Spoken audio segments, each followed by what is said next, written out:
आमामा हेर्दै क्याटफिस ओह ओह हो त्यसको छ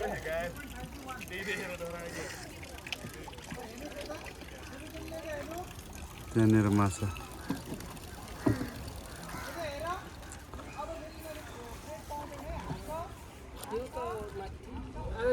कताङपल्ली रोगनाथी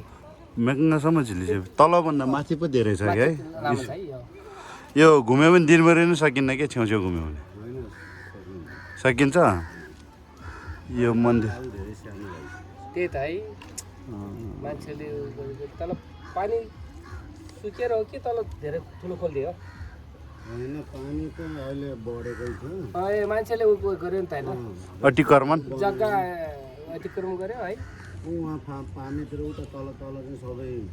भनौँ न होटल रेस्टुरेन्टहरू हजुर 65 मिटर फाल्ने भनेको सरकारले कहिले हो ए अब